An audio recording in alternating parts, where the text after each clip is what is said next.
আবারও এক মারণ রোগ থাবা বসিয়েছে ভারতে এবং ইতিমধ্যেই 6 জন মানুষ এই মারণ রোগে মারা গেছে।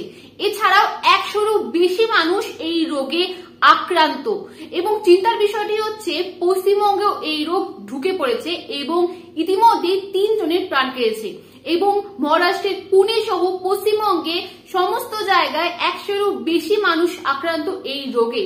তো চলুন এই গুলেনবারি সিন্ড্রোমের বিষয় এই ভিডিওর মাধ্যমে জেনে নিই। নমস্কার, আমি সুমিতা, আপনারা দেখছেন সুমিতাস অ্যাসাইনমেন্ট। গুলেনবারি সিন্ড্রোম বা জিবিএস এই রোগে আক্রান্তের সংখ্যা ভারতে হু হু করে বাড়ছে এবং পুনেতে এক 40 বছরের বয়স্ক ব্যক্তির প্রাণও কেড়েছে এই মারণ রোগ এবং জানা যাচ্ছে ওই ব্যক্তিটি দীর্ঘদিন ধরে সর্দি কাশির সমস্যায় ভুগছিলেন। তারপর তাকে হাসপাতালে ভর্তি করা হয়, চিকিৎসাধীন ছিলেন সেই ব্যক্তি। এরপর তার ডায়রিয়াও হয়। এরপর তাকে আইসিইউতে ভর্তি করা হয় 18 জানুয়ারি। এরপর আইসিইউতে তাকে চিকিৎসা করা হয় এবং চিকিৎসার পর কিছুটা সুস্থ হয়ে উঠছিলেন। তার শারীরিক অবস্থার উন্নতি দেখে চিকিৎসকরা তাকে জেনারেল ওয়ার্ডে স্থানান্তরিত করে। এরপর তার শ্বাসকষ্টজনিত সমস্যা দেখা দেয়। এরপর তার শারীরিক অবস্থার অবনতি হতে শুরু করে। এরপর তিনি আইসিইউতে শেষ নিঃশ্বাস ত্যাগ করেন। গুলেনবারি সিন্ড্রোমের রোগে আক্রান্তের সংখ্যা পুনেতে দিন দিন বাড়ছে এবং তাদের মধ্যে 60 জনের অবস্থা অত্যন্ত আশঙ্কাজনক। তাদেরকে ভেন্টিলেশনে রাখা হয়েছে এবং 8 থেকে 80 সকলকে এই রোগ আক্রান্ত করছে, তবে বাচ্চাদের আক্রান্তের সংখ্যা সব থেকে বেশি।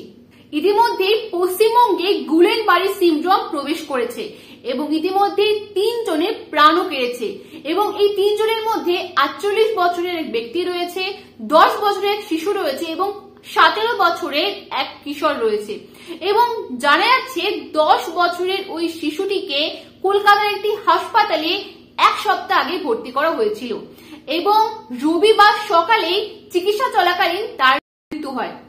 অন্যদিকে 17 বছরের ওই কিশোর কলকাতার এনআরএস হাসপাতালে সোমবার মারা যায়।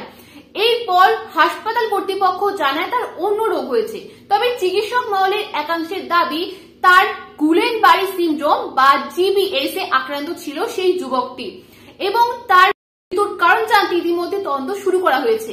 তবে এই 10 বছরের শিশু এবং 17 বছরের কিশোরের বাড়ি রানাঘাট শিয়ালদা লাইনে জগদ্দলে।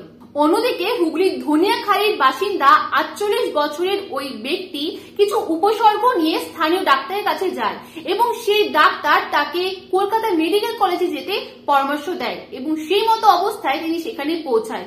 তবে হাসপাতাল কর্তৃপক্ষ জানায় তিনি পৌঁছানোর কিছুক্ষণের মধ্যেই তিনি গত 4 দিন ধরে সেই ব্যক্তি শ্বাসকষ্টজনিত সমস্যা এবং ডায়রিয়াতে ভুগছিলেন এবং মনে করা হচ্ছে সেই ব্যক্তিটি জিবিএস বা গুলেনবারি সিন্ড্রোমেই মারা গেছেন। তো এবার জেনে নিই এই রোগে কি কি লক্ষণ বা উপসর্গ রয়েছে।